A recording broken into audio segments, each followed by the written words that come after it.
Olá, pessoal. Agora a gente está se encontrando para pensar a prova do Enem. Eu quero te dar algumas dicas para que você faça uma ótima prova. Primeiro, não consigo deixar de dar dica de forma geral para você ir muito descansado para essa prova fundamental. Quando você está descansado, o seu cérebro funciona melhor. Então, não cometa excessos, né? Às vezes você estudando ao longo da semana, comete um excesso, dorme um pouco mais tarde, vai para a aula de manhã, vem assistir a aula do QG, às vezes não muito descansado e ainda consegue levar. Não arrisque isso na prova, tá? Na prova você tem que ir muito descansado, muito bem alimentado. Você vai levar um chocolate, leva alguma coisa para você mastigar durante a prova, bacana um chocolate, porque ele logo vai trazer numa digestão rápida pela enzima pitialina, logo na boca, você já começa a digestão. Biologia entrou um pouquinho em geografia aqui agora. E eu estou querendo que você vá, então, bem dormido, bem alimentado, leva alguma comida para comer lá na hora e tenta aí o máximo da tranquilidade possível, que vai ser importante para você fazer uma boa prova. Galera, você vai fazer uma prova que tem que ser feita rapidamente, não no tempo, né? Porque são lá 4, 5 horas e você tem um tempo que é definido, mas você tem que fazer questões muito rapidamente, né?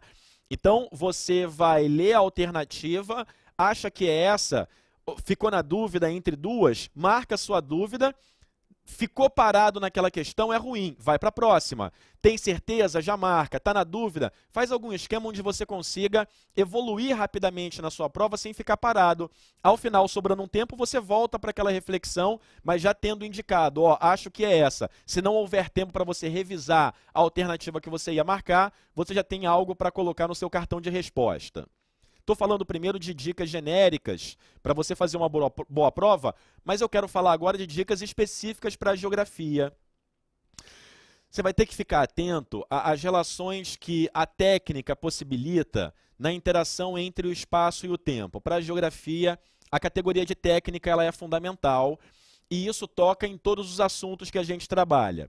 Se eu pensar uma divisão da geografia em conteúdos, eu posso dizer que ela vai ser dividida entre geografia da indústria, geografia agrária, geografia da população e geografia urbana. Além disso, os temas ambientais e que vai ter a geografia física na origem e que vai representar até um contato de novo com a geografia humana.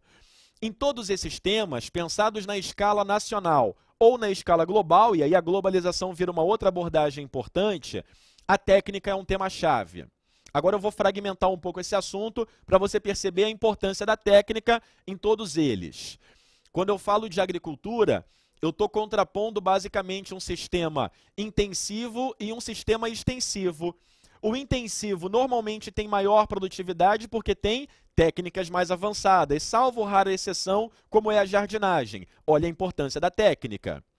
Quando eu falo de uma agricultura mais moderna, eu falo de uma agricultura que é socialmente excludente. A mecanização do campo dispensa a mão de obra, isso não por regra, mas como tendência.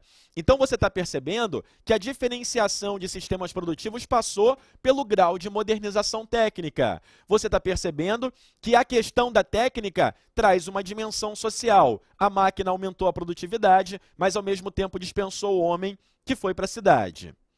Peguei um pouco da geografia agrária, vou colocar isso na geografia da indústria. Caramba, tenho até medo de entrar no assunto, porque eu quero falar rápido com você, dicas pontuais, e como é importante, como tem assunto, dentro do tema indústria, a evolução da técnica.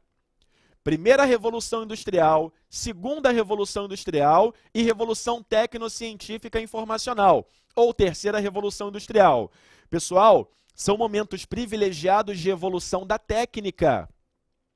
O tema industrial é muito rico nesse sentido, porque quando você fala da primeira revolução industrial, você fala de um certo modelo de organização das sociedades próximas do carvão e de rios lá na Inglaterra. Quando você fala da segunda revolução industrial, você fala de uma lógica de capitais industriais que, pelo seu modelo tecnológico, vão se aproximar. Eu estou fazendo aqui o que é um triângulo clássico da lógica de organização espacial da produção, de mão de obra, mercado consumidor, gente pra caramba, e matéria-prima, de áreas geologicamente antigas. O que quero dizer é que, de acordo com a técnica, você tem um certo padrão de organização da produção e da própria população mundial. Quando eu falo da revolução tecnocientífica e informacional, já num momento acentuadíssimo de modernização tecnológica, a gente vai entrar num novo cenário, que são as empresas usando o mundo inteiro ao mesmo tempo. A tal da fragmentação global da produção, que nos toca, eu falo, cidadãos, indivíduos pra caramba. A globalização se dá a partir desse momento. Então, olha a importância da técnica em todos os temas da geografia e como essa abordagem não é só econômica, aumentando a produção, mas também social, incluindo ou excluindo o homem, também ambiental. Quando eu falo da primeira revolução industrial, de acordo com a limitação técnica daquele momento, o que a gente tem é uma lógica de grande emissão de poluentes, combustíveis fósseis, carvão. Segunda revolução industrial, petróleo. Isso está condicionado à técnica, então é algo importante para a nossa conversa. E que não fica limitado à fábrica, mas comanda um novo urbano. Urbanização, o que é isso? É a população da cidade crescendo em ritmo maior do que a população do campo. O que impulsionou a urbanização no mundo todo? O que impulsionou no mundo a população a sair do campo e a ir para a cidade? Seja porque o campo repelia, seja porque a cidade atraía, é sempre em contexto de modernização. Salvo raríssimas exceções, é na modernização técnica da produção que você tem o próprio êxodo rural e a urbanização da população. É incrível como a gente muda em função da base material que nos compõe. Quando a gente fala do urbano moderno, a gente vai falar de uma hierarquia urbana flexível, de cidades que ganharam importância para a escala global, são as tais cidades globais ou metrópoles mundiais. A gente fala de uma internet que possibilita a formação de uma aldeia global, de uma rede urbana globalizada. Falamos primeiro da agricultura, falei da indústria, falei agora nesse terceiro momento da urbanização. Em todos esses temas, a gente está falando de população. A modernização da produção possibilitou que a população mundial, que era de 1 bilhão de pessoas no ano de 1800, se você sabe o tamanho da população mundial, você, opa, peraí, 1 bilhão só em 1800? Sim, porque agora, 200 anos depois, a população mundial está próxima de 8 bilhões de pessoas. Então, olha que não só a sua organização espacial estava no campo e foi para a cidade, isso é uma questão qualitativa, mas também a sua dimensão quantitativa, o tamanho da população mundial, isso vai sendo alterado pelo nosso desenvolvimento tecnológico. Dá para 8 bilhões de pessoas consumirem alimentos nessa terra no século XVI? Dá para 8 bilhões de pessoas consumirem alimentos nessa terra, nesse mundo, no século XIX? Não dá, mas dá no século XX. Por quê?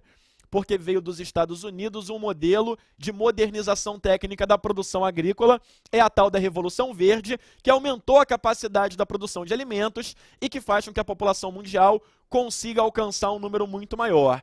Então eu acho interessante essa conversa porque essa é a minha dica principal para você. Fica atento ao papel da técnica, de como ela, em todos os temas da geografia, é uma questão chave.